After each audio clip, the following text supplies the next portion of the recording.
ഇപ്പോൾ നടക്കുന്ന Iran Israel സംഘർഷത്തിനിടെ നമ്മളിൽ പലരും അനവധി തവണ മാധ്യമങ്ങളിലൂടെ കേട്ട ഒരു പേരാണ് ഹൈഫ തുറമുഖം.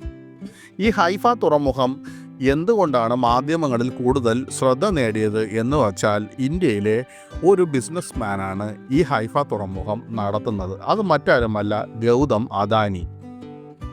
മെഡിറ്ററേനിയൻ കടലിൽ സ്ഥിതി ചെയ്യുന്ന ഹൈഫ തുറമുഖം, അവിടേക്ക് ഇറാൻ്റെ അനവധി ബാലിസ്റ്റിക് മിസൈലുകൾ വന്നത് കഴിഞ്ഞ ദിവസങ്ങളിൽ ഏറെ വാർത്താ പ്രാധാന്യം നേടിയിരുന്നു. അതോടൊപ്പം തന്നെ ഹൈഫ തുറമുഖത്തിന് കേടുപാടുകളൊന്നും സംഭവിച്ചില്ലെന്നും അവിടേക്ക് ബാലിസ്റ്റിക് മിസൈലുകൾ വന്ന് വീണില്ലെന്നുമൊക്കെ പല അഭിപ്രായങ്ങളും വാർത്തകളുമൊക്കെ വരുന്നുണ്ട്.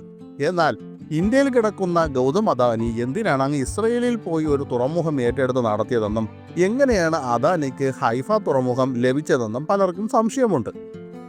അദാനിക്കും അംബാനിക്കുമൊക്കെ ലോകത്ത് പലയിടത്തും ബിസിനസ്സുണ്ട്, അത് വേറൊരു സത്യം. പക്ഷേ അത് ഇതുപോലുള്ളൊരു സ്ഥലത്ത്, ഇതൊരു വളരെ സെൻസിറ്റീവായ ഒരു പ്രദേശത്ത് എന്തിനാണ് അദാനി ഗ്രൂപ്പ് പോയി ഇത്തരമൊരു തുറമുഖം ഏറ്റെടുത്ത് നടത്തുന്നത്? $1.18 ബില്യൺ ഹൈഫ തുറമുഖം സ്വകാര്യവൽക്കരിക്കുന്നതിനുള്ള tender Adani port and special economic സോണിൻ്റെയും ഇസ്രായേലിലെ ഗായഡ് ഗ്രൂപ്പിൻ്റെയും കൺസോർഷ്യം നേടിയത്. കൺസോർഷ്യത്തിൽ അദാനി പോർട്ട് 70% ഓഹരിയും ഗായഡ് ഗ്രൂപ്പിന് 30% ഓഹരിയുമാണുള്ളത്. ടെൻഡറിൽ രണ്ടാമതെത്തിയ കമ്പനിയേക്കാൾ 55% ഉയർന്ന തുകയാണ് കൺസോർഷ്യം മുന്നോട്ട് വച്ചത്.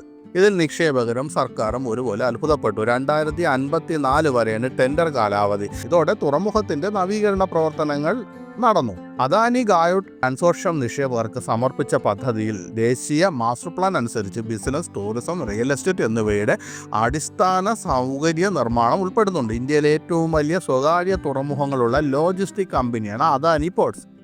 ഗുജറാത്ത്, കേരളം, ആന്ധ്രാപ്രദേശ്, തമിഴ്നാട്, ഒഡീഷ എന്നിവിടങ്ങളിൽ 13 ആഭ്യന്തര തുറമുഖങ്ങൾ അദാനി പോർട്സിന്റെ കൈവശമുണ്ട്. മാത്രമല്ല, ഇന്ത്യയുടെ സമുദ്ര വാണിജ്യത്തിന്റെ 24% നിയന്ത്രിക്കുന്നതും അദാനി ഗ്രൂപ്പാണ്. ഹൈഫ തുറമുഖം ഏറ്റെടുത്തതിൽ അദാനി ഗ്രൂപ്പ് എന്താണ് ലക്ഷ്യം വെച്ചത്? ഇന്ത്യയിൽ നിന്ന് യൂറോപ്പിലേക്കും മിഡിൽ ഈസ്റ്റിലേക്കുമുള്ള ചരക്ക് നീക്കം എളുപ്പമാക്കുക എന്ന ലക്ഷ്യമാണ് അദാനി പോർട്സിനുള്ളത്. ഹൈഫ തുറമുഖത്തെ വ്യാപാര ഹബ്ബാക്കി ചരക്ക് നീക്കം സുഗമമാക്കുന്നതാണ് അദാനി ഗ്രൂപ്പിന്റെ ലക്ഷ്യം. ഇന്ത്യയിലെയും ഹൈഫയിലെയും തങ്ങളുടെ തുറമുഖങ്ങൾക്കിടയിൽ തന്ത്രപ്രധാന വ്യാപാര പാതകൾ വികസിപ്പിക്കുക എന്ന ലക്ഷ്യമാണ് അദാനി ഗ്രൂപ്പിനുള്ളത്. രണ്ടു രാജ്യങ്ങളും തമ്മിലുള്ള വ്യാപാരം സുഗമമാക്കാൻ ഇത് സഹായിക്കും. അതേസമയം ചൈനയിലെ ഷാങ്ഹായ് ഇന്റർനാഷണൽ പോർട്ട് ഗ്രൂപ്പ് ഇസ്രായേലിൽ തുറന്ന സ്വകാര്യ തുറമുഖവുമായാണ് അദാനി ഗ്രൂപ്പിന് മത്സരിക്കേണ്ടി വരിക. ഇന്ത്യയിൽ ഡ്രോൺ നിർമ്മാണ കേന്ദ്രം നിർമ്മിക്കുന്നതിന് അദാനി ഗ്രൂപ്പ് മുൻനിര ഇസ്രായേൽ പ്രതിരോധ കമ്പനിയുമായി സഹകരിക്കുന്നതായും നമുക്കറിയാം. സ്വകാര്യ തുറമുഖങ്ങൾ നവീകരിച്ച് വ്യാപാരത്തിൽ ഗണ്യമായ വർധനവുണ്ടാക്കാനാണ് അദാനി ഗ്രൂപ്പ് ശ്രമിക്കുന്നത്. അതിന്റെ ഭാഗമായി ഈ ഹൈഫ പോർട്ടിലെ പഴയ കാര്യങ്ങളെല്ലാം, പഴയ ക്രെയിനുകളും മറ്റുമൊക്കെ നീക്കം ചെയ്ത് അത്യാധുനിക സൗകര്യങ്ങളാണ് ഈ തുറമുഖത്ത് ഏർപ്പെടുത്തുന്നത്. എന്നാൽ ഈ തുറമുഖം സ്വകാര്യവൽക്കരിച്ചതിലൂടെ ഇസ്രായേലിന് എന്താണ് നേട്ടം? ചരക്കു നീക്കത്തിന് കടൽ മാർഗമാണ് ഇസ്രായേൽ കൂടുതൽ ആശ്രയിക്കുന്നത്. ഇസ്രായേലിലേക്കും തിരിച്ചുമുള്ള ചരക്ക് നീക്കത്തിന്റെ 98% കടൽ വഴിയാണ്.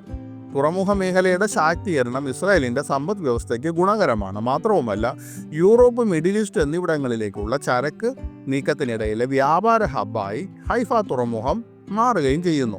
ഹൈഫയുടെ നിയന്ത്രണം സ്വകാര്യ മേഖലയ്ക്ക് ലഭിക്കുന്നതിലൂടെ ഈ രംഗത്തെ മത്സരം വർദ്ധിക്കുകയും ചെലവ് കുറയാൻ സഹായിക്കുകയും ചെയ്യുമെന്നാണ് ഇസ്രായേൽ ഗവൺമെന്റ് കരുതുന്നത്. ഷിപ്പിംഗ് കണ്ടെയ്നറുകളുടെ കാര്യത്തിൽ ഇസ്രായേലിലെ രണ്ടാമത്തെ വലിയ തുറമുഖവും ടൂറിസ്റ്റ് ക്രൂയിസ് കപ്പലുകൾ കയറ്റി അയക്കുന്ന കാര്യത്തിൽ ഏറ്റവും വലിയ തുറമുഖവുമാണ് ഹൈഫ തുറമുഖം. 2020 മുതൽ തന്നെ ഈ തുറമുഖം സ്വകാര്യവൽക്കരിക്കുന്നതിനുള്ള ശ്രമങ്ങൾ ഇസ്രായേൽ നടത്തിയിരുന്നു. ഇസ്രായേലിനെ സംബന്ധിച്ച് രാജ്യത്തെ ഏറ്റവും വലിയ വിദേശ നിക്ഷേപമാണ് ഹൈഫ തുറമുഖം ഏറ്റെടുക്കുന്നതിലൂടെ അദാനി ഗ്രൂപ്പ് നേടിയത്. ഹൈഫ തുറമുഖം ഏറ്റെടുത്തതിലൂടെ ഏഷ്യയ്ക്കും യൂറോപ്പിനുമിടയ്ക്ക് സമുദ്ര ഗതാഗതം വർദ്ധിപ്പിക്കാനാണ് അദാനി ഗ്രൂപ്പ് ശ്രമിക്കുന്നത്. മെഡിറ്ററേനിയനിൽ ഏഷ്യയുടെ ഏറ്റവും വലിയ ഹബ്ബായി ഹൈഫ തുറമുഖം മാറുന്ന കാഴ്ചയാണ് നമ്മളിപ്പോൾ കാണുന്നത്.